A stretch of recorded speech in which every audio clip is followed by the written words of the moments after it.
क्योंकि हमारे आधे इंडिया को ना ऑर्गेजम समझ आता है ना सार्केजम। क्या करें?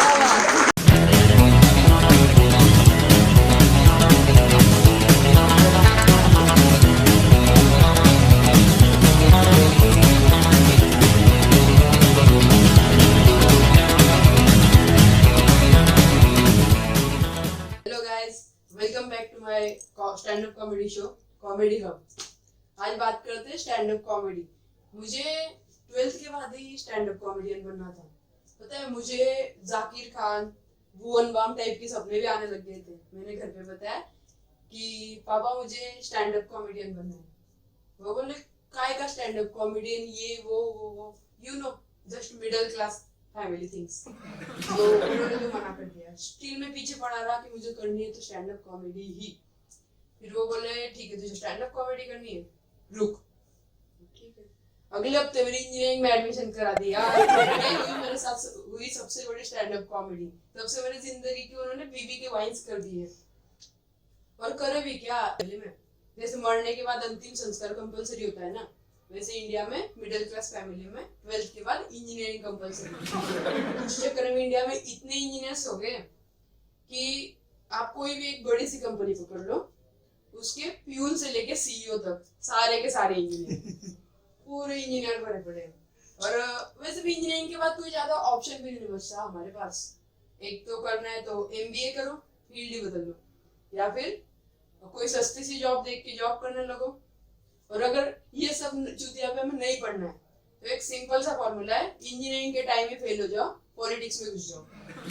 जब आप पॉलिटिक्स में एंटर करते हो एज अ फ्रेशर, तो पहली पोस्ट जॉब को मिलती है वो होती है कार्यकर्ता।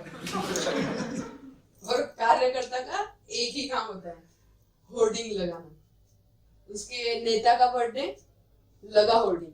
उसके नेता की बीवी का birthday, hoarding.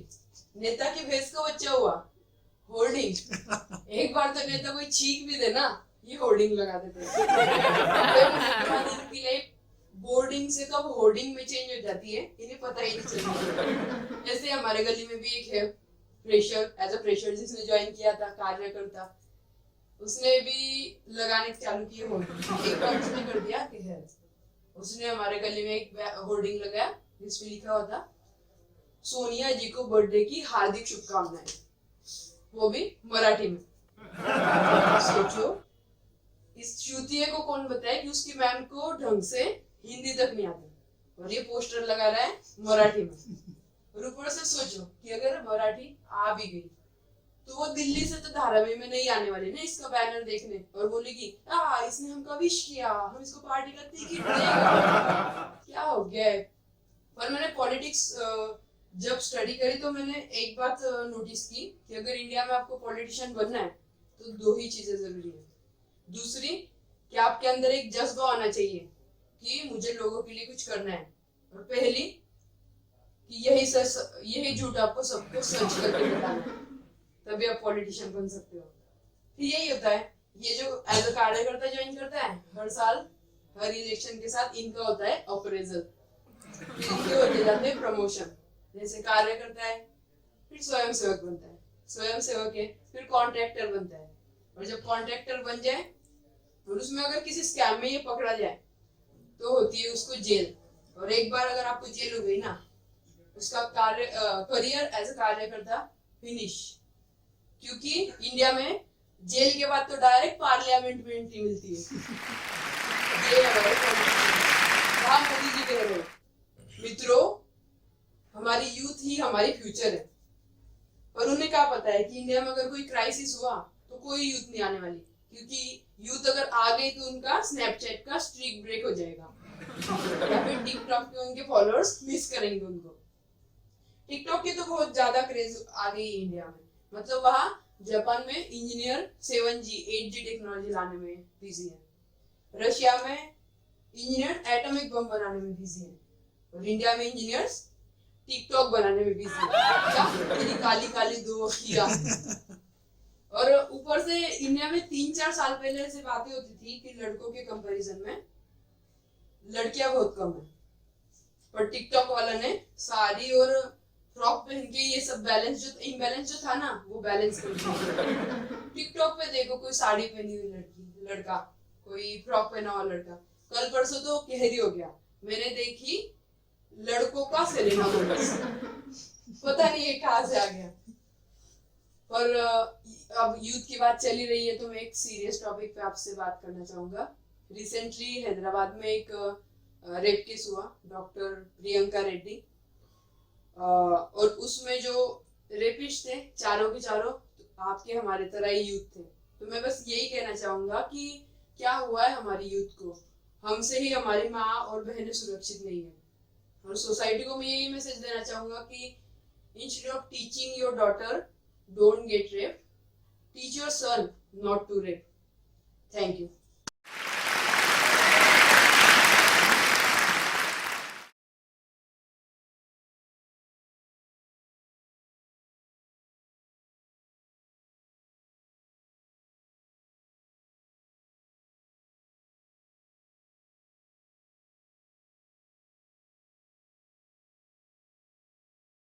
How many CSE branch people in the house give me cheer? Oh, मैंने भी इंजीनियरिंग में कंप्यूटर साइंस ब्रांच ली थी। कंप्यूटर साइंस ब्रांच लेने के लिए मुझे पता नहीं था पहले कि लोग इतने तरसते क्यों हैं, क्योंकि क्राइसिस ये वो बहुत सारी चीजें होती है। पर मैंने इंजीनियरिंग में एडमिशन ली। एडमिशन लिए पहला दिन था कॉलेज का, मैं गया क्लास में बैठा, लड़की आई लड़की। तो भाई इतनी लड़कियां, तभी लड़के तरसते थे इंजीनियरिंग में एडमिशन लेने के लिए। अब इतनी सारी लड़कियां देख के मैं चक्कर खा गया, क्योंकि मैंने बल्क में इतनी सारी लड़कियां कभी नहीं देखी थी।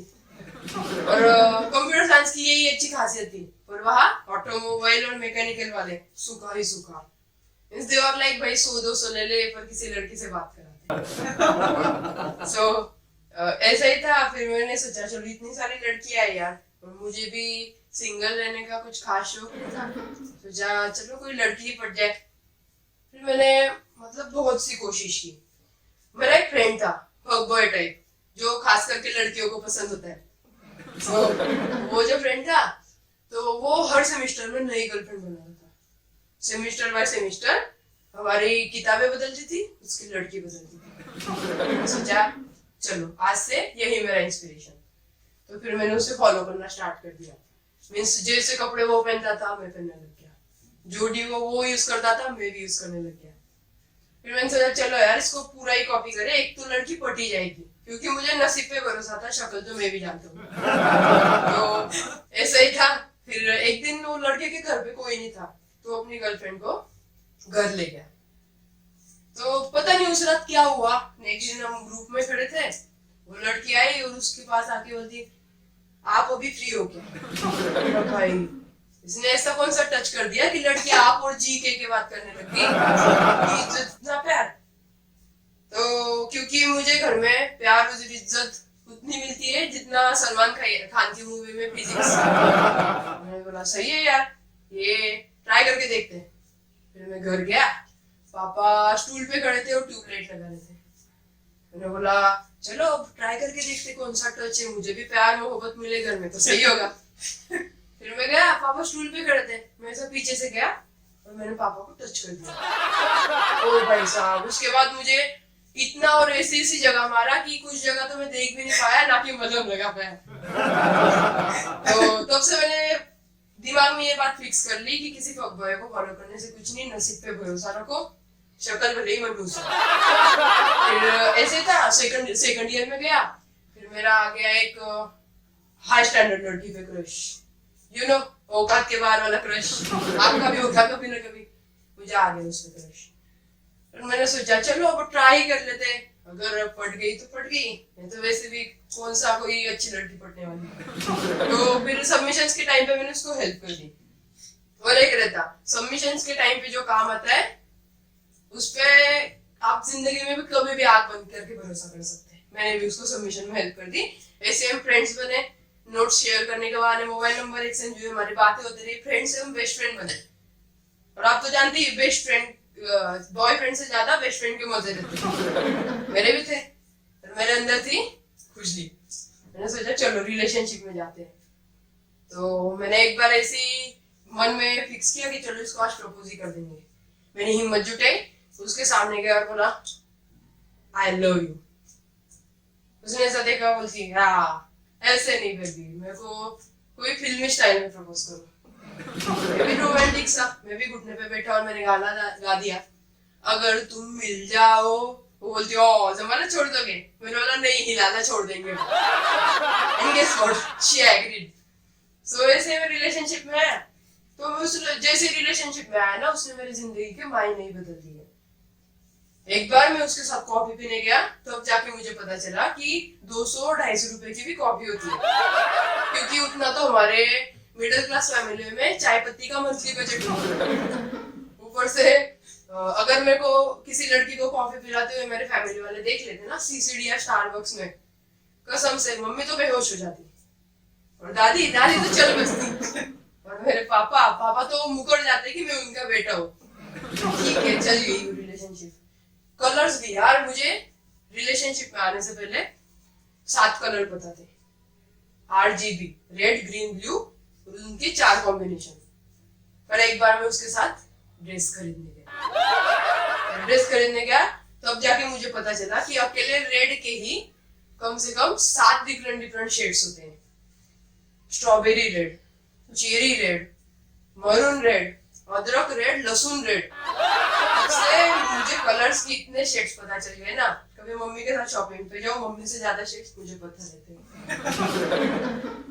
फिर रिलेशनशिप चल रही थी और ऊपर से नखरे वाली गर्लफ्रेंड, मेरी नखरे वाली थी। सब कहते मेरी वाली अलग है, मैं कहता मेरी वाली चूतिया थी और चूतिया बनाती थी। तो नखरे इतने करती थी, एक बार उसको जाना था मूवी के लिए, बोलती बेबी आज मूवी के लिए जाएंगे, पर मुझे हो रहा था हेडेक। तो मैंने बोला नहीं यार आज तो नहीं जा सकते बेबी, मुझे हेडेक हो रहा है। स्टिल वो पीछे पड़ी रही, बोले बेबी क्या हो रहा है तुम्हें? मैंने बोला हेडेक हो रहा है। बोले इधर आना। मैं उसके पास गया तो बोलती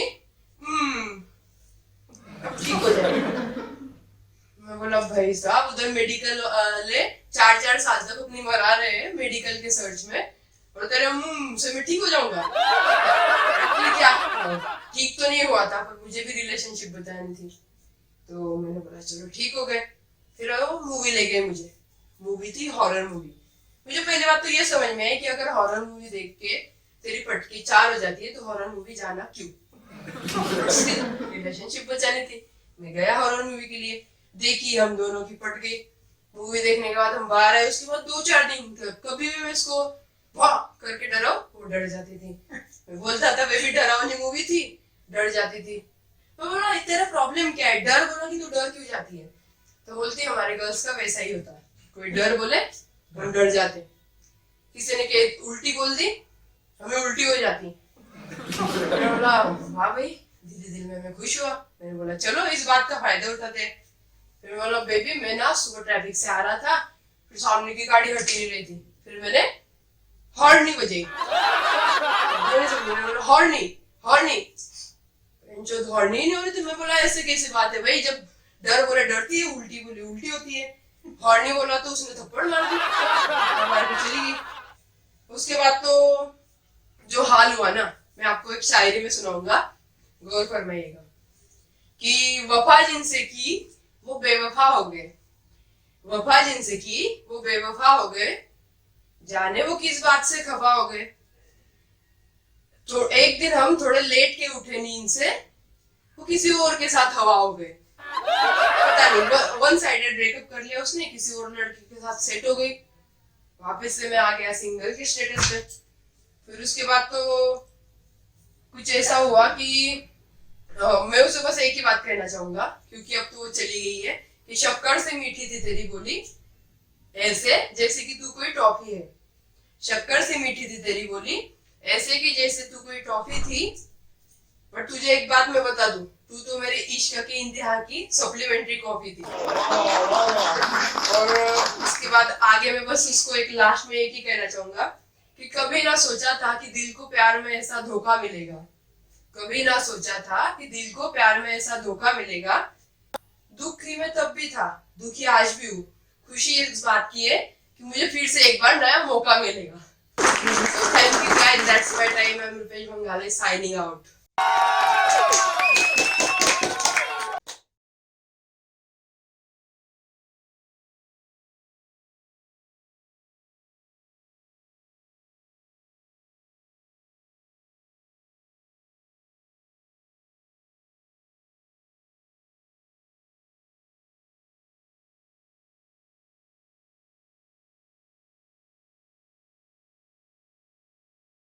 की बजरिया। Hello guys, welcome back to my stand up comedy show comedy hub. First of all wish you all a very happy new year. आज बात करते हैं इंडिया के सिलिकॉन वैली की, यानी मेरे बैंगलोर की। बैंगलोर आने की मुझे पहले से ही बहुत क्रेज थी। मतलब मुझे पहले से ऐसा फिक्स था कि लाइफ में एक बार तो बैंगलोर जाना ही है। तो मेरा बैंगलोर आने का फिक्स हुआ था। फिर मैंने एक दो मेरे बैंगलोरियन फ्रेंड से, कन्नड़ी का फ्रेंड से पूछा कि बैंगलोर के बारे में कुछ खास बातें बताओ। तो वो बोले, मगा first of all listen, Bangalore का वेदर एकदम टॉप क्लास होता है। मैंने बोला ठीक है। और बोले मगा it is specially for IT people. मैं खुश हो गया। मैंने बोला आईटी वाले लोग को और क्या चाहिए। तो फिर ऐसे ही मेरा बैंगलोर आने का फिक्स हुआ और मैं बैंगलोर आया। जैसे ही मैं बैंगलोर एयरपोर्ट उतरा, पहली चीज जो मुझे हर्ट हुई वो था Bangalore airport. Bangalore airport is in long distance relationship with Bangalore city. तो ये बात जब मैंने नोटिस की, मुझे बहुत दुख हुआ। इतना दूर एयरपोर्ट। मेरे मामा का घर भी मेरे घर से 27 किलोमीटर दूर है, और यहाँ बैंगलोर का खुद का एयरपोर्ट इतना दूर। क्या मेरे पापा मुझे छोड़ने आए थे बैंगलोर तक। फिर मैं बैंगलोर एयरपोर्ट उतरा और पापा को अगली फ्लाइट से दिल्ली जाना था। तो उन्होंने मुझे यहाँ पे छोड़ा। मैं अपनी कैब से मेरे फ्लाइट के लिए निकल गया और मेरे पापा फ्लाइट से दिल्ली के लिए निकल गए। 3 घंटे बाद पापा का फोन आया। पापा बोले, बेटा मैं सेफली पहुंच गया हूँ। और वो टाइम तक स्टिल में सिल्क बोर्ड फ्लाईओवर पे ही था। तब जाके मुझे पता चला कि बैंगलोर की सबसे बड़ी ट्रेजेडी है बैंगलोर ट्रैफिक। जैसे कोलकाता के लोग रहते हैं, वो अपना ज्यादातर टाइम स्पेंड करते हैं फूड जॉइंट में। हैदराबादी लोग रहते हैं, वो अपना ज्यादातर टाइम स्पेंड करते हैं ईरानी कैफे में। जेएनयू वाले जैसा अपना ज्यादातर टाइम स्पेंड करते हैं प्रोटेस्टिंग में, वैसे ही हम बैंगलोरियंस अपना ज्यादातर टाइम स्पेंड करते हैं ट्रैफिक में। एक सर्वे से पता चला है, it gives you enough time to think about your past mistakes in this life as well as previous life। और एक सर्वे से ये भी पता चला है कि दिल्ली के मेट्रो में जितनी चोरियां नहीं होती ना, उससे कई ज्यादा स्टार्टअप बैंगलोर के ट्रैफिक में स्टार्ट होते हैं। सर्वे की बात निकली है तो आपको बता दूं, रिसेंटली नीति आयोग ने इंडिया के डिफरेंट सिटीज में ट्रैफिक जैम पे एक सर्वे किया। तो उन्होंने अपने जो ऑफिशियल्स थे वो हर एक सिटी में भेजे ट्रैफिक जैम के सर्वे के लिए। So according to their survey, Mumbai has highest traffic jam followed by Delhi and Kolkata. अब आप सोच रहे होंगे मैं तो बात बैंगलोर की कर रहा था, इसमें बैंगलोर का है। तो एक्चुअली जो ऑफिशियल्स बैंगलोर गए थे सर्वे के लिए, वो अभी तक नहीं आ पाए just because of Bangalore traffic. So Bangalore traffic की तो ऐसा ही है, एक बार आप फंस गए तो फंस गए। So after coming to Bangalore, I also get to know one more thing. Bangalore की ऑफिशियल लैंग्वेज है कन्नड़ा, इंग्लिश, C++ और Java. IT city for reason. So यहाँ के ऑटो वाले भी C और C++ मेरे से अच्छी जानते हैं, क्योंकि आधे इंजीनियर ऑटो भी चला। सो यहाँ पे ऑटो वालों का ऐसा है, अपना अलग ही स्वैग है। जैसे आप बॉम्बे चले गए, कोलकाता चले गए या फिर दिल्ली चले गए, तो वहाँ ऑटो वाले एक तो मीटर के हिसाब से पैसे लेते हैं या तो डिस्टेंस के हिसाब से। बट इन बैंगलोर पूरा अलग है। बैंगलोर में ऑटो वाले आपसे फेयर लेंगे टाइम के हिसाब से और ट्रैफिक के हिसाब से, और अलग ही स्वैग में। अगर ये दो नहीं माने तो फिर तीसरा उनके पास रहता है, मीटर से 50 ज्यादा देगा तो चलेगा, नहीं तो नहीं चलेगा। सो ऑटो वालों का तो ऐसा है, अगर आपको माराथली जाना है और गलती से आपने ऑटो या कैब ले ली, तो बैंगलोर ट्रैफिक में से जाने में माराथली जाने में इतना टाइम जाता है ना कि आप इतना टाइम स्पेंड कर दोगे ट्रैफिक में कि जैसे ही आप उतरते हो ऑटो से, आप फेयर नहीं देते, आपको देना पड़ता है रेंट। सो इतना ज्यादा ट्रैफिक रहता है। तो मैंने बाइक ही खरीद ली। मैंने सोचा ऑटो कैब से बेटर है कि बाइक से जाए। और बैंगलोर में बाइक लेने का एक एडवांटेज है, there is no concept called as footpath. अगर आपके पास बाइक है और वो फुटपाथ पे चढ़ सकती है तो आप कहीं से भी रास्ता निकाल सकते हो। या फुटपाथ पे गाड़ी चलाने वाली concept made famous bye yours truly Salman भाई। मैंने बाइक ले ली थी, मैं ऐसे बैंगलोर ट्रैफिक से रास्ता निकालते हुए अपने घर की तरफ जा रहा था, तो मैंने देखा कि मेरे नेबर अंकल वो बाय वॉक घर जा रहे थे। तो मैंने ट्रैफिक में से जगह निकाली, उनके बाजू में जाके खड़ा हुआ बाइक लेके। मैंने बोला आओ अंकल आपको ड्रॉप कर देता हूँ। तो बोलते उन्होंने जो आंसर दिया ना, इधर लगा मेरे को, बाइक होके भी मुझे इधर लगा। वो बोलते हैं नो बेटा आप जाओ आगे, आई एम इन हरी। ये तो हो गई बैंगलोर के बारे में बात। अब बात करते हैं दुनिया में खेले जाने वाले सबसे बड़े खेल की। I am not talking about PUBG, I am talking about relationships. In Bangalore if you be in any type of relationship, it will always be known as long distance relationship. आप just imagine करो, आप रहते हो ITPL Whitefield में और आपकी girlfriend रहती है सिल्क बोर्ड फ्लाईओवर के पास। जा पाओगे? जाते जाते फटके 4 हो जाएगी आपकी। So long distance relationship. और वैसे भी बैंगलोर में अगर आपको सच्चा प्यार पाना है तो मैं एक मंत्र देता हूँ, हमेशा याद रखो। उससे मत प्यार करो जो बोलेगा love you to the moon and back. प्यार करना है तो उससे करो जो बोलेगा love you to the Silk Board flyover. क्योंकि चांद पे गया वो बंदा तो वापस आ जाएगा जल्दी, बट सिल्क बोर्ड फ्लाईओवर से आना मुश्किल। और इनकेस वो आ भी गया ना, तब तक इसके बाबू की शादी हो जाएगी। फिर आके क्या करेगा? बाबू की शादी में थाना खाएगा। So thank you so much guys, that's my time. I'm Rupesh Bangade signing out.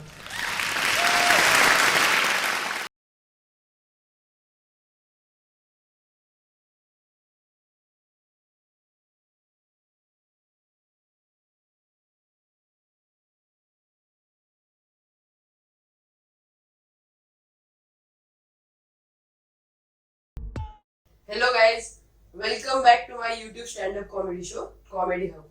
आज बात करते हैं हमारे नए इंडिया की। पहले हमें न्यूज़ पता चलती थी न्यूज़पेपर से, पर अब हमें न्यूज़ पता चलती है मेम्स पर।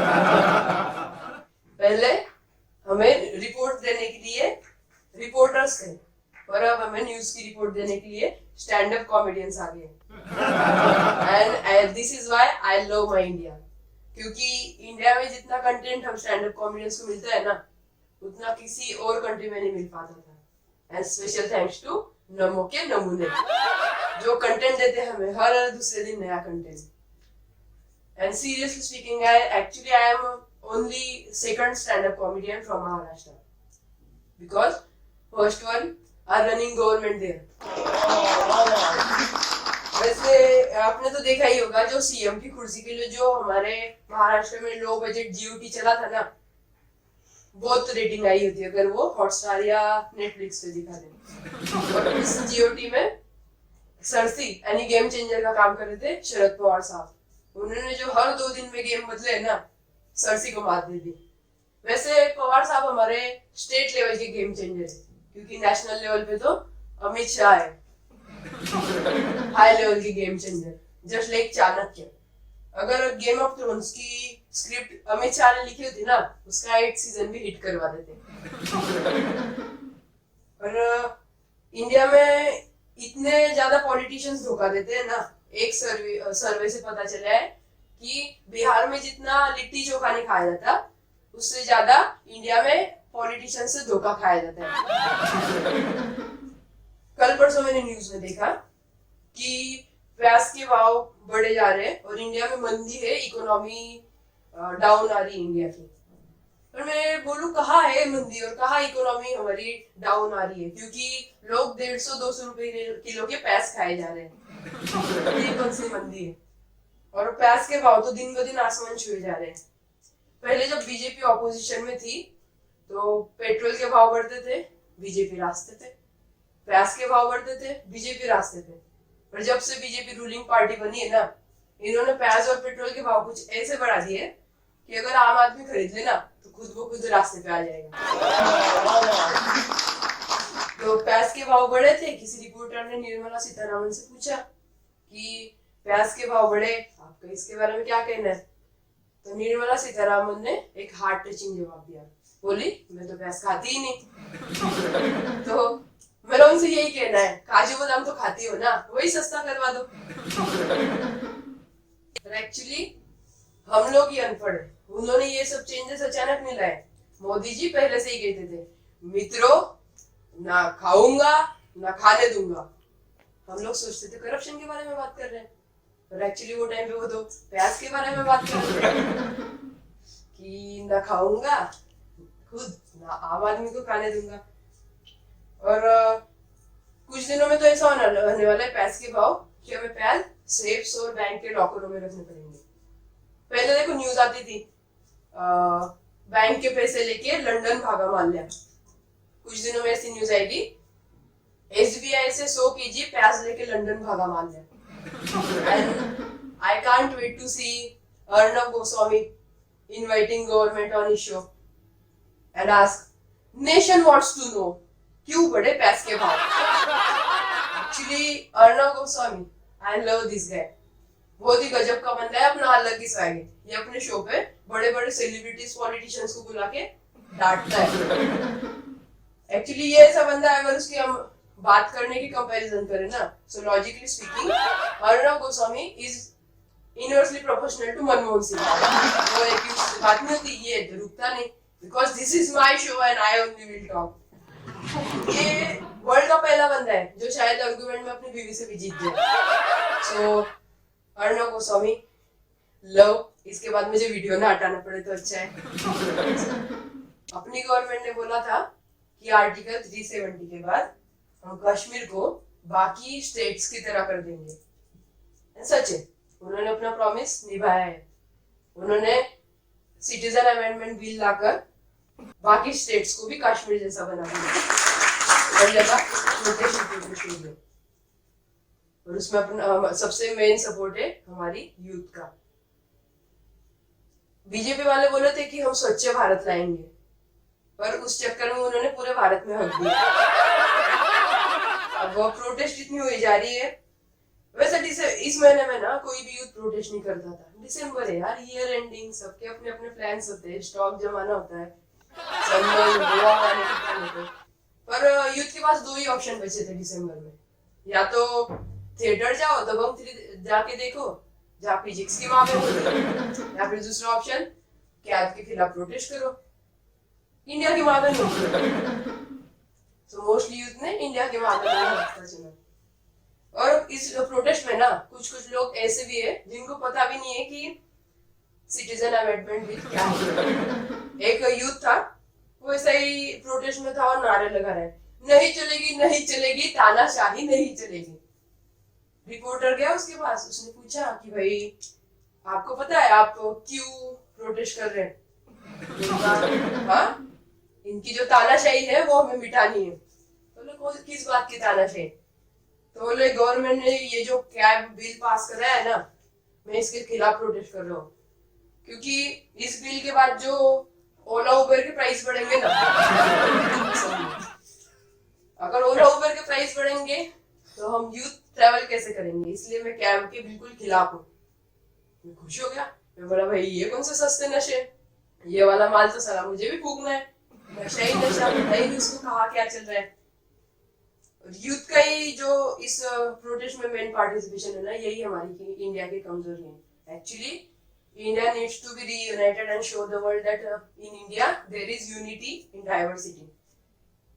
मैं हमारी यूथ को यही मैसेज देना चाहूंगा कि स्टूडेंट क्लास में अच्छे लगते हैं, आर्मी बॉर्डर पे अच्छी लगती है, और अगर ये हमारा नया इंडिया है तो सच कह रहा हूँ इंडिया बर्बाद हो चुका है।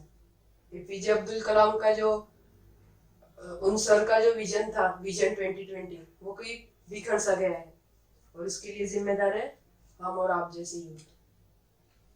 And if this is my new India, I want my old India back, because at the start of the decade we got Twitter in dark mode, at the mid of the decade we got Instagram in dark mode, but at the end of the decade we got India in the dark mode. So guys, you need to change this because our youth is our future. Please maintain peace. Thank you.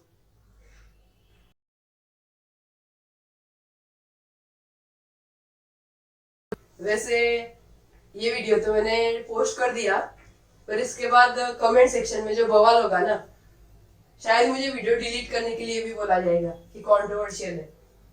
पर उनकी भी कोई गलती नहीं है, क्योंकि हमारे आधी इंडिया को ना ऑर्गेजम समझ आता है ना सार्केज्म। क्या करें?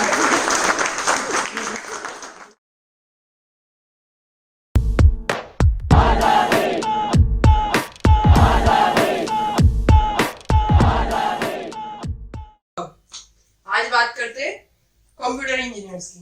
वैसे how many CSE branch people in the house, give which year? Oh, मैंने भी इंजीनियरिंग में कंप्यूटर साइंस ब्रांच ली थी। कंप्यूटर साइंस ब्रांच लेने के लिए मुझे पता नहीं था पहले कि लोग इतने तरसते क्यों हैं, क्योंकि क्राइसिस ये वो बहुत सारी चीजें होती है। और मैंने इंजीनियरिंग में एडमिशन ली।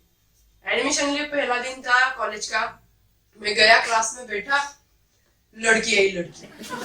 तो भाई इतनी लड़कियां, तभी लड़के तरसते थे इंजीनियरिंग में एडमिशन लेने के लिए। अब इतनी सारी लड़कियां देख के मैं चक्कर खा गया, क्योंकि मैंने बल्क में इतनी सारी लड़कियां कभी नहीं देखी थी। और कंप्यूटर साइंस की यही अच्छी खासियत थी। और वहाँ ऑटोमोबाइल और मैकेनिकल वाले सूखा ही सूखा, दे वर लाइक भाई 100-200 ले ले, पर किसी लड़की से बात कराते। सो ऐसा ही था। फिर मैंने सोचा चलो इतनी सारी लड़कियां है यार, और मुझे भी सिंगल रहने का कुछ खास शौक नहीं था, सोचा चलो कोई लड़की पट जाए। फिर मैंने मतलब बहुत सी कोशिश की। मेरा एक फ्रेंड था फक बॉय टाइप, जो खास करके लड़कियों को पसंद होता है।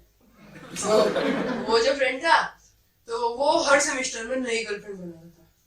सेमेस्टर बाय सेमेस्टर हमारी किताबें बदलती थी, उसकी लड़की बदलती थी। सोचा चलो आज से यही मेरा इंस्पिरेशन। तो फिर मैंने उसे फॉलो करना स्टार्ट कर दिया।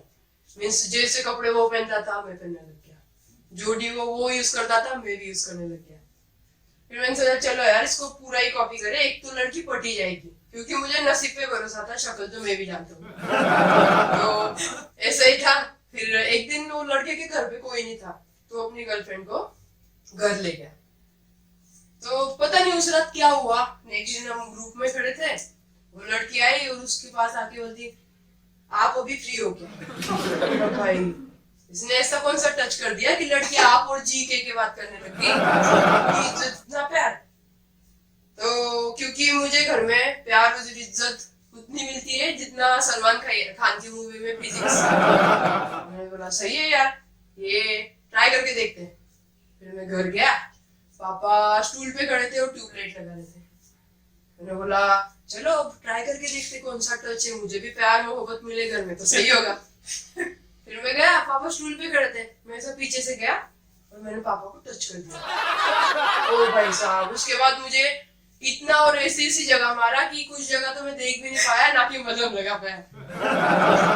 तो तब से मैंने दिमाग में ये बात फिक्स कर ली कि किसी फकबॉय को फॉलो करने से कुछ नहीं, नसीब पे भरोसा रखो, शक्ल भले ही मनहूस। फिर ऐसे था, सेकंड ईयर में गया, फिर मेरा आ गया एक हाई स्टैंडर्ड लड़की पे क्रश, यू नो औकात के बाहर वाला क्रश। आपका भी होगा कभी ना कभी, मुझे आ गया उस पे क्रश।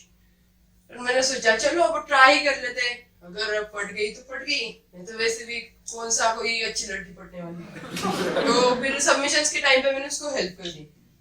और एक रहता सबमिशंस के टाइम पे जो काम आता है, उस पे आप जिंदगी में भी कभी भी आंख बंद करके भरोसा कर सकते हैं। मैंने भी उसको सबमिशन में हेल्प कर दी। ऐसे हम फ्रेंड्स बने, नोट्स शेयर करने के बाद मोबाइल नंबर एक्सचेंज हुए, हमारी बातें होती रही, फ्रेंड से हम बेस्ट फ्रेंड बने। और आप तो जानते ही बेस्ट फ्रेंड बॉयफ्रेंड से ज्यादा बेस्ट फ्रेंड के मजे रहते। मेरे भी थे, और मेरे अंदर थी खुजली। मैंने सोचा चलो रिलेशनशिप में जाते हैं। तो मैंने एक बार ऐसी मन में फिक्स किया कि चलो इसको आज प्रपोज ही कर देंगे। मैंने हिम्मत जुटाई, उसके सामने गया और बोला आई लव यू। उसने ऐसा देखा, बोलती हाँ ऐसे नहीं बेबी, मेरे को कोई फिल्मी स्टाइल में प्रपोज करो। मैं भी रोमांटिक सा, मैं भी घुटने पे बैठा और मैंने गाना गा दिया, अगर तुम मिल जाओ। वो बोलती ओ जमाना छोड़ दोगे? मैंने बोला नहीं, हिलाना छोड़ देंगे। And guess what? She agreed. So ऐसे मैं रिलेशनशिप में आया। तो उस जैसे रिलेशनशिप में आया ना, उसने मेरी जिंदगी के मायने ही बदल दिए। एक बार मैं उसके साथ कॉफी पीने गया, तब जाके मुझे पता चला कि 200-250 रुपए की भी कॉफी होती है। क्योंकि उतना तो हमारे मिडिल क्लास फैमिली में चाय पत्ती का मंथली बजट होता। ऊपर से अगर मेरे को किसी लड़की को कॉफी पिलाते हुए मेरे फैमिली वाले देख लेते ना सीसीडी या स्टारबक्स में, कसम से मम्मी तो बेहोश हो जाती और दादी दादी तो चल बसती, और मेरे पापा पापा तो मुकर जाते कि मैं उनका बेटा हूँ। ठीक है, चल गई रिलेशनशिप। कलर्स भी यार, मुझे रिलेशनशिप में आने से पहले 7 कलर पता थे, RGB, रेड ग्रीन ब्लू, उनके 4 कॉम्बिनेशन। पर एक बार मैं उसके साथ ड्रेस खरीदने गया, तब जाके मुझे पता चला कि अकेले रेड के ही कम से कम 7 डिफरेंट शेड्स होते हैं। Strawberry red, cherry red, maroon red, अदरक रेड, लहसुन रेड। उससे मुझे कलर्स की इतने शेड्स पता चल गए ना, कभी मम्मी के साथ शॉपिंग पे जाओ, मम्मी से ज्यादा शेड्स मुझे पता रहते हैं। फिर रिलेशनशिप चल रही थी और ऊपर से नखरे वाली गर्लफ्रेंड, मेरी नखरे वाली थी। सब कहते मेरी वाली अलग है, मैं कहता मेरी वाली चूतिया थी और चूतिया बनाती थी। तो नखरे इतने करती थी, एक बार उसको जाना था मूवी के लिए, बोलती बेबी आज मूवी के लिए जाएंगे, और मुझे हो रहा था हेडेक। मैंने बोला नहीं यार आज तो नहीं जा सकते बेबी, मुझे हेडेक हो रहा है। स्टिल वो पीछे पड़ी रही, बोले बेबी क्या हो रहा है? तो मैंने बोला हेडेक हो रहा है। बोले इधर आना। मैं उसके पास गया तो बोलती अब ठीक हो जाएगा। मैं बोला भाई साहब उधर मेडिकल ले 4-4 साल तक अपनी मरा रहे हैं मेडिकल के सर्च में, और तेरे से मैं ठीक हो जाऊंगा? क्या ठीक तो नहीं हुआ था, पर मुझे भी रिलेशनशिप बतानी थी। तो मैंने बोला चलो ठीक हो गए। फिर वो मूवी ले गए मुझे, मूवी थी हॉरर मूवी। मुझे पहली बात तो ये समझ में आई कि अगर हॉरर मूवी देख के तेरी पटकी 4 हो जाती है तो हॉरर मूवी जाना क्यों? रिलेशनशिप बचानी थी। मैं गया हॉरर मूवी के लिए, देखी, हम दोनों की पट गई। मूवी देखने के बाद हम बाहर आए, उसके बाद 2-4 दिन कभी भी मैं इसको वाह करके डराओ वो डर जाती थी। मैं बोलता था बेबी डरावनी मूवी थी, डर जाती थी। मैं बोला तेरा प्रॉब्लम क्या है? डर बोला कि तू डर क्यों जाती है? तो बोलती हमारे गर्ल्स का वैसा ही होता है, कोई डर बोले हम डर जाते, किसी ने उल्टी बोल दी हमें उल्टी हो जाती। मैंने बोला हाँ भाई, दिल में मैं खुश हुआ। मैंने बोला चलो इस बात का फायदा उठाते हैं। फिर मैं बोला बेबी मैं ना सुबह ट्रैफिक से आ रहा था, फिर सामने की गाड़ी हट नहीं रही थी, फिर मैंने हॉर्न नहीं बजाई। हॉर्न नहीं जो हॉर्न ही नहीं हो रही थी। मैं बोला ऐसे कैसी बात है भाई, जब डर बोले डरती है, उल्टी बोले उल्टी होती है। हॉर्न नहीं बोला तो उसने थप्पड़ मार दी, मार के चली गई। उसके बाद तो जो हाल हुआ ना, मैं आपको एक शायरी में सुनाऊंगा, गौर फरमाइएगा कि वफा जिनसे की वो बेवफा हो गए, वफा जिनसे की वो बेवफा हो गए, जाने वो किस बात से खफा हो गए। तो एक दिन हम थोड़े लेट के उठे नींद से, वो किसी और के साथ हवा हो गए। पता नहीं वन साइडेड ब्रेकअप कर लिया उसने, किसी और लड़की के साथ सेट हो गई। वापस से मैं आ गया सिंगल के स्टेटस पे। फिर उसके बाद तो कुछ ऐसा हुआ कि मैं उसे बस एक ही बात कहना चाहूंगा, क्योंकि अब तो वो चली गई है, कि शक्कर से मीठी थी तेरी बोली, ऐसे जैसे कि तू कोई टॉफी है। शक्कर से मीठी थी तेरी बोली, ऐसे कि जैसे तू कोई टॉफी थी। पर तुझे एक बात मैं बता दूं, तू तो मेरे इश्क की इंतहा की सप्लीमेंट्री कॉफी थी। और उसके बाद आगे मैं बस उसको एक लास्ट में एक ही कहना चाहूंगा कि कभी ना सोचा था कि दिल को प्यार में ऐसा धोखा मिलेगा, कभी ना सोचा था कि दिल को प्यार में ऐसा धोखा मिलेगा। दुखी मैं तब भी था, दुखी आज भी हूँ, खुशी इस बात की है कि मुझे फिर से एक बार नया मौका मिलेगा। So thank you guys, that's my time. I'm Rupesh Bangale signing out.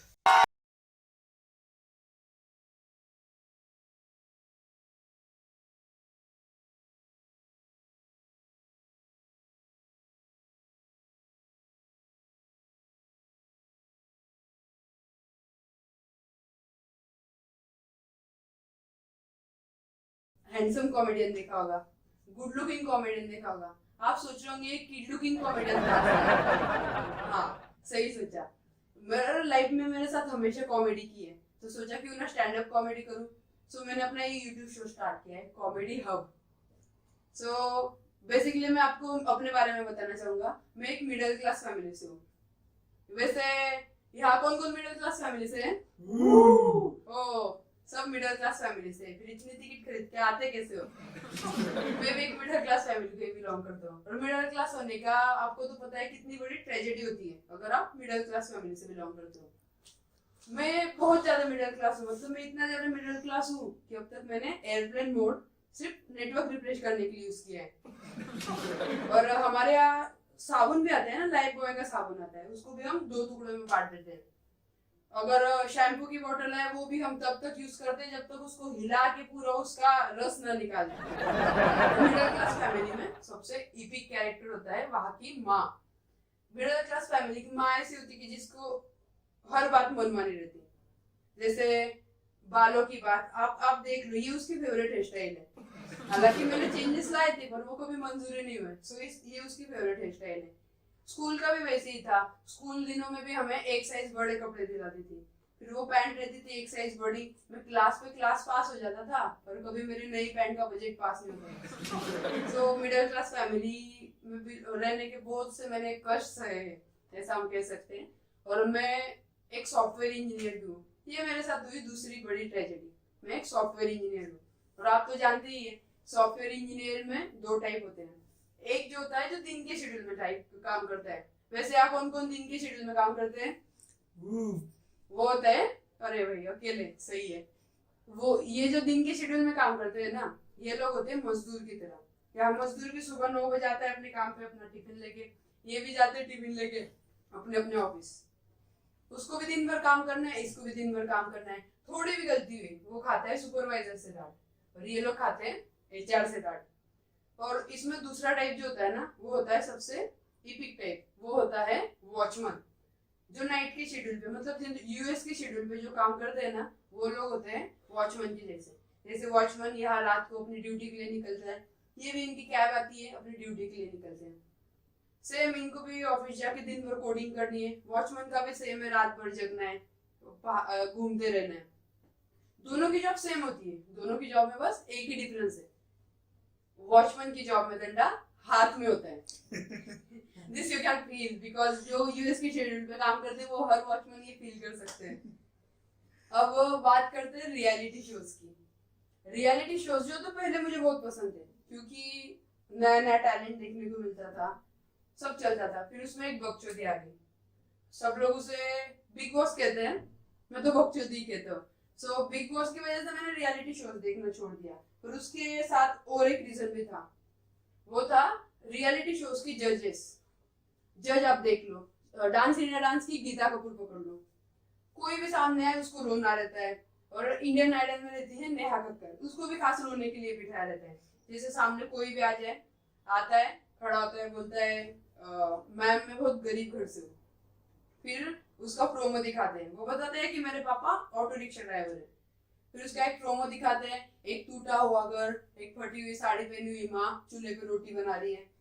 और ये डांसर हो तो बाहर डांस की प्रैक्टिस कर रहा है और सिंगर हो तो बाहर रियाज कर रहा है, ऐसे दिखाते हैं। और फिर बाहर उसका बाप साला खाली ऑटो रिक्शा घर के बाहर घुमा रहा है। अब मुझे बताओ, खाली ऑटो रिक्शा घर के बाहर घुमाएगा तो गरीबी तो आएगी ही ना। हाँ, समझ सकता हूँ। सो उसकी वजह से मैंने देखना छोड़ दिया। और नेहा कक्कर, उसको पर आंसू के हिसाब से पैसे मिलते हैं।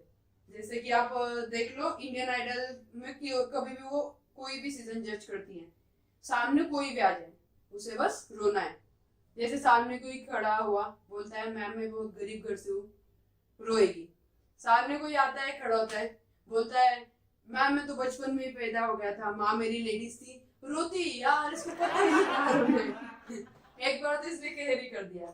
एक बार कोई आया सामने खड़ा हुआ, बोलता है मैम मैं बहुत खुश हूँ, मेरे पास तो कोई दुख भी नहीं है। उसके बाद 1.5 घंटा वो रोई है। क्यों? बोले हाय इसके पास तो कोई दुख भी नहीं है यार। यही रीजन था कि मैंने रियलिटी शोज देखना छोड़ दिया।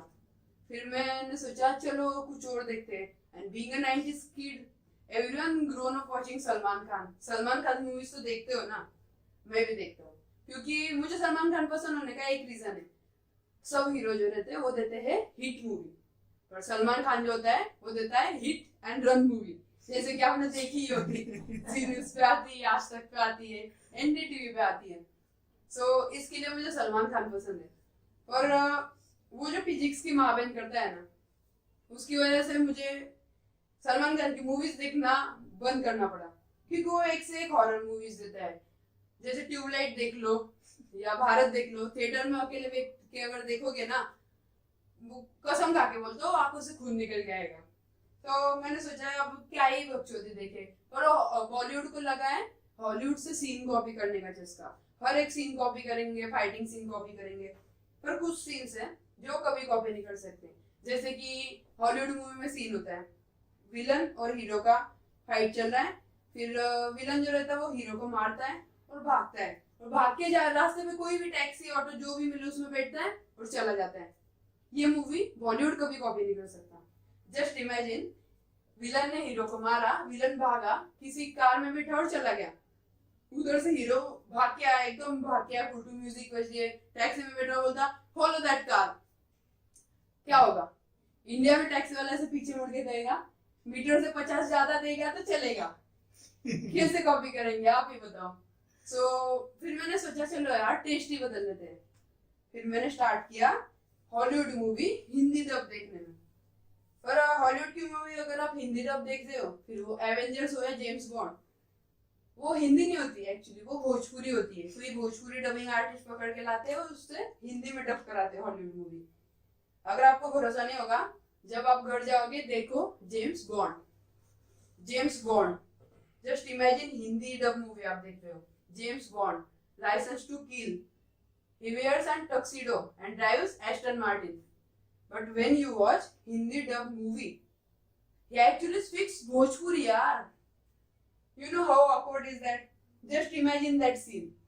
James Bond walks to a bartender and say, "Hey, एक martini पिला दे मिला के हिला के." How awkward is that, यार? Comedy Hub.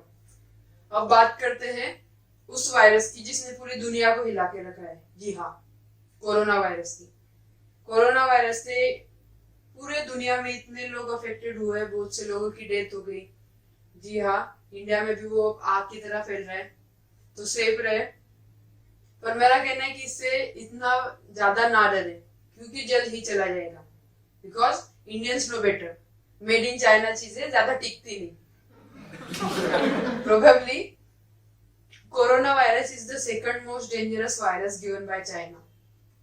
आप सोच रहे होंगे फर्स्ट कौन सा है? या TikTok is the first most dangerous virus. Corona से अफेक्टेड लोग तो भले ही बच जाएंगे, पर टिकटॉक से अफेक्टेड लोग नो चांस। अब इंडिया में भी कोरोना वायरस फैल रहा है, तो गवर्नमेंट ने अलग अलग नोटिस, अलग अलग आर्टिकल्स जो है वो निकाला है, जिसमें हमें बताया गया है कि what we should do and what we should avoid to stay safe from corona virus. तो ऐसे एक आर्टिकल मैंने पढ़ा, उसमें लिखा था कि do sanitise yourself with alcoholic sanitiser, means वो सैनिटाइजर जिसमें अल्कोहल कंटेंट ज्यादा हो। तो मैंने ये पढ़ा, मैंने मेरे दोस्त को बताया, एक बेवड़ा दोस्त, उसको बताया अल्कोहल वाला सैनिटाइजर यूज करेगा तो कोरोना से बच जाएगा। पता नहीं आज 8 दिन हो गए डेली वो सुबह शाम दारू पिए जा रहा है। मुझे समझा ही नहीं, मैं उसके पास गया, मैंने बोला भाई क्या हुआ, इतनी दारू क्यों पिए जा रहा है? तो बोलता मैं तो सोचना, अगर हम हाथ पे लगाएंगे अल्कोहल वाला सैनिटाइजर तो हम कोरोना को अवॉइड कर सकते हैं। इससे अच्छा अल्कोहल पीना शुरू कर देना, चलो कोरोना ही खत्म कर देंगे इंडिया से। मेरे पास तो कुछ मतलब अल्फाज ही नहीं बचे उसके लिए बोलने के लिए। कोरोना ने इंडिया में बहुत सी चीजें चेंज कर दी। जैसे पहले ऐसा होता था कि पब्लिकली किसी को फार्टिंग करनी है, फार्टिंग मतलब किसी को अगर पादना है तो वो छुपाता था छींक के बहाने, मतलब ऐसे ही कहीं बैठा ऐसे ही बात कर रहा और कैसा चल रहा स्कूल कॉलेज वगैरह। पर अब ऐसा हो गया कि इंडिया में हम छींक पब्लिकली नहीं सकते, पाद भले तुम पब्लिकली सकते हो, पर छींकना बिल्कुल अलग। सपोज आप किसी मेट्रो या बस में हो, ट्रेवल कर रहे हो और आपने गलती से छींक दिया ना, सारे पैसेंजर आपको ऐसे देखते हैं जैसे कोई आतंकवादी बम लगा के चढ़ गया हो। खराब कंडीशन हो गई छींकने वालों की। तो कोरोना वायरस की वजह से अब इंडिया में बहुत सी जगह बंद है, महाराष्ट्र पूरा बंद है, अभी जनता कर्फ्यू भी है सब जगह। तो उसकी वजह से बहुत से कॉलेज है, स्कूल्स मॉल थिएटर सब बंद है। वैसे ही ऑफिस वालों ने भी अभी वर्क फ्रॉम होम देना शुरू किया है। हमारे भी ऑफिस में वर्क फ्रॉम होम मिला, तो अभी 4 दिन हो गए वर्क फ्रॉम होम कर रहा, तो मैंने घर वालों के साथ कुछ टाइम स्पेंड किया। बहुत अच्छे लोग हैं यार वो, मुझे तो पता ही नहीं था। अच्छा लगा उनके साथ टाइम स्पेंड करके, तो मुझे पता ही नहीं था मेरे रूमीज इतने कूल है। हाँ। पर ऐसे ही वर्क फ्रॉम होम हर जगह चल रहा है। पर इंडिया में ऐसा है कि बहुत लंबे समय के बाद सब लोगों को वर्क फ्रॉम होम मिला है। सो किसी को पता ही नहीं कि वर्क फ्रॉम होम में वर्क भी करना पड़ता है। लोग वर्क फ्रॉम होम में से वर्क को ऐसा इग्नोर कर रहे हैं जैसे साइकोलॉजी के स्पेलिंग में पी को इग्नोर किया जाता है। परसों ही मेरे एक दोस्त का कॉल है, बोलता है हेलो रुपेश क्या कर रहा है? कुछ नहीं भाई, वही अपना वर्क फ्रॉम होम चल रहा, काम कर रहा हूँ। तो बोलते सुनना मेरी बात, मेरे पास एक अच्छा प्लान है। प्लान? कौन सा प्लान भाई? तो देख वर्क फ्रॉम होम चल रहा है, सबकी छुट्टी है। बोला हाँ, तो चल ना मस्त गोवा घूम के आते हैं। मैंने बोला क्या? बोले गोवा। बोला चूतिया तेरे को अक्कल है? वर्क फ्रॉम होम का मतलब होता है कि हम पब्लिक गैदरिंग अवॉइड करें और घर से ही अपना काम करें। तो छोड़ना यार, क्या ऑफिस में भी काम घर पे भी काम, इससे अच्छा गोवा चलते हैं ना। इनकेस कोरोना वोरोना हो गया तो सोचना आगे से सेक्सी मौत मरेंगे। सेक्सी मौत क्या होता है भाई? मैं तो स्पीचलेस हो गया उसकी बात सुन। और वही है, जैसे हर जगह वर्क फ्रॉम होम मिल रहा है वैसे पाकिस्तान में भी वर्क फ्रॉम होम मिला। मैंने रिसेंटली एक न्यूज में देखा कि पाकिस्तान की एक कंपनी ने अपने सारे एम्प्लॉयज को वर्क फ्रॉम होम दिया।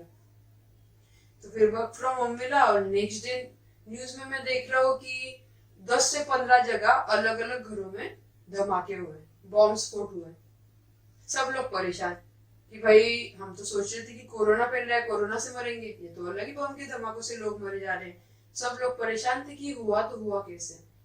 फिर वहां पे पुलिस गई, उन्होंने इन्वेस्टिगेशन किया, तब जाके पता चला कि जिस कंपनी ने वर्क फ्रॉम होम दिया था ना, वो कोई कंपनी नहीं थी, एक्चुअली वो एक आतंकवादी संगठन थी। हाँ, तो ये तो पाकिस्तान की कंडीशन, पर पूरी दुनिया की कंडीशन कुछ इस तरह हो गई है कि सैनिटाइजर, मास्क, टॉयलेट पेपर, जो लोग पहले मतलब जिसको लेस वैल्यू थी, अब वो सोने चांदी के दाम बिकने लग गए। हर जगह स्टॉक खत्म हो रहे, जहां मिल रहा है वहां पे 4 गुना 5 गुना ज्यादा पैसे देके लोगों को खरीदना पड़ रहा है।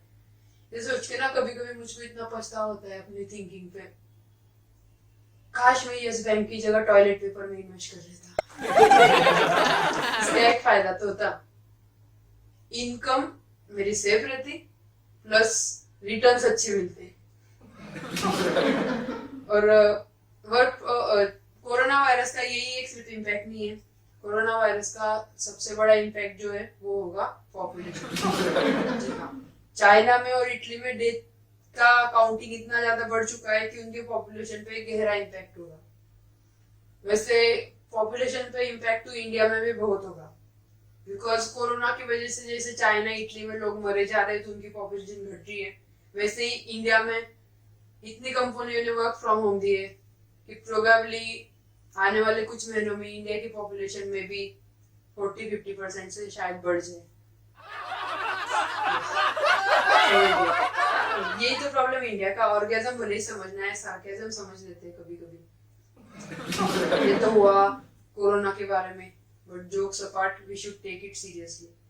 जी हाँ, मैंने बहुत से जोक्स की, बट मेरा इसके पीछे एक ही मोटो था कि जो कोरोना की वजह से हर जगह सीरियसनेस फैली है, जो टेंशन का माहौल है वो थोड़ा हल्का करे, उसके लिए मेरी तरफ से थी ये छोटी सी कोशिश। But jokes apart, on a serious note, I want to tell everyone that stay at home, stay safe, do sanitize yourself, avoid public gatherings, और छींकते समय फेस को कवर करें, और जो भी इन्फेक्टेड लोग हैं तुरंत अपनी जांच करवाएं, खुद भी सेफ रहे, अपने फैमिली को, अपने समाज को, पूरी इंडिया को सेफ रखिए। इसी के रिगार्डिंग 22 मार्च को, कमिंग संडे को, मोदी जी ने जनता कर्फ्यू डिक्लेयर किया है। तो ज्यादा स्मार्टनेस ना दिखाएं। अगर वायरस के लिए ट्रीटमेंट है तो सिंपल सा आपको बचने के लिए एक ही प्रिकॉशन लेना है, घर पे रहे, क्योंकि कहीं ऐसा ना हो जाए कि आप भीड़ का हिस्सा बनने के चक्कर में भीड़ की वजह बन जाए। और सबसे बस एक ही गुजारिश है, कि जिंदगी में अगर और संडे आपको एंजॉय करने हैं तो इस संडे घर पे रहें। दोस्तों, हाल ही में आप जैसे कि देख सकते हैं कोरोना वायरस दुनिया में आग की तरह फैले जा रहा है। उसकी वजह से बहुत से लोग परेशान हैं, बहुत से लोगों की मौत तो हो चुकी है और अब ये इंडिया में भी आग की तरह फैले जा रहा है। तो कोरोना वायरस की वजह से जैसे जनता कर्फ्यू हुआ, लॉकडाउन हुए, उसकी वजह से बहुत सी सिचुएशंस में चेंजेस आए हैं। तो कोरोना के दौरान जो सिचुएशंस है उस पर मैं आपको एक कविता सुनाना चाहूँगा, गौर फरमाइएगा। कविता कुछ इस प्रकार है। चारों तरफ छाया सन्नाटा, शांत हुआ मेरा शहर है। चारों तरफ छाया सन्नाटा, शांत हुआ मेरा शहर है। बड़ी सी आपत्ति से सब गिरे हैं, आया कोई कहर है। बच्चों की है छुट्टियां, बाहर जाके खेलने को वो तरस रहे हैं। बच्चों की है छुट्टियां, बाहर जाकर खेलने को वो तरस रहे हैं। पर सच्चाई वो भी जानते हैं, इसलिए घर रहकर ही कोरोना पर बरस रहे हैं। जी हाँ दोस्तों, कोरोना एक ऐसी बीमारी है जिससे हम घर बैठकर ही लड़ सकते हैं। तो घर पे रहिए, सेफ रहिए। सबको घर रहकर लड़ना है, जनता कर्फ्यू का ये वक्त है। सबको घर रहकर लड़ना है, जनता कर्फ्यू का ये वक्त है। सबकी सुरक्षा के लिए फर्ज निभाने में पुलिस डटे है और सख्त है। जी हाँ, जैसे कि आप देख सकते हैं रास्तों पर हर जगह पुलिस अपनी जान की परवाह न करते हुए इसी कोशिश में लगे हुए हैं कि सब लोग अपने घर में रहे, सुरक्षित रहे। पंछी तो आसमां में उड़ रहे हैं, कैद घर में इंसान है। पंछी तो आसमां में उड़ रहे हैं, कैद घर में इंसान है। कुदरत का कुछ खेल ही ऐसा है जनाब, सबका हिसाब रखता भगवान है। जी हाँ दोस्तों, सब लोग सोच रहे कि अपने बेटे को इंजीनियर बनाएंगे या फिर एडवोकेट बनाएंगे, एक्टर बनते हैं, उनको बड़ा नाम मिलता है। पर इस सिचुएशन में डॉक्टर जो है वो एक भगवान की तरह अपना काम कर रहे हैं। जैसे कि आपने हाल ही में देखा होगा चाइना में, इटली में जो डॉक्टर्स है वो दिन रात अपनी जान की परवाह किए बिना, अपने फैमिली की परवाह किए बिना हर जगह बस 24/7 सबको ठीक करने में, सबका इलाज करने में लगे हुए हैं। तो ये लाइन खास उनके लिए थी। बंद है होटल, बंद है मॉल, मंदिर भी अभी बंद है। बंद है होटल, बंद है मॉल, मंदिर भी अभी बंद है। खुद भगवान डॉक्टर के रूप में कर रहे इस बीमारी का प्रबंध है। जैसे हाल ही में आप देख सकते हैं जनता कर्फ्यू हुआ था, उस दिन मोदी जी ने बोला था 5 बजे अपनी गैलरी में आके सब लोग थाली या फिर तालियां बजाए, शंख बजाए। वो टाइम पे इंडिया ने जो यूनिटी दिखाई, ये लाइन खास उनके लिए। ना कोई क्रिकेट का मैच था, ना इंडिया ने कोई वर्ल्ड कप जीता है। ना कोई क्रिकेट का मैच था, ना इंडिया ने कोई वर्ल्ड कप जीता है। फिर भी मैंने पूरे भारत को एक साथ ताली बजाते हुए देखा है। जी हाँ, ऐसे ही एकता और आत्मविश्वास से हम इस बीमारी से लड़ लेंगे। ऐसे ही एकता और आत्मविश्वास से हम इस बीमारी से लड़ लेंगे।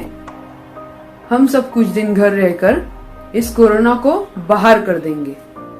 जी हाँ, इस पे बस सिंपल सा एक इलाज है, घर में रहिए, सुरक्षित रहिए, do sanitise yourself, avoid social gathering. बस यही इस चीज पे इलाज है। तो कृपया घर रहकर इससे लड़िए और कुछ ही दिनों में मैं भगवान से प्रार्थना करता हूँ कि सब नॉर्मल हो जाए और फिर से हम अपनी नॉर्मल लाइफ जी सके। Thank you. This video, comment down video, share this video. Subscribe to our channel and keep watching Comedy Hub!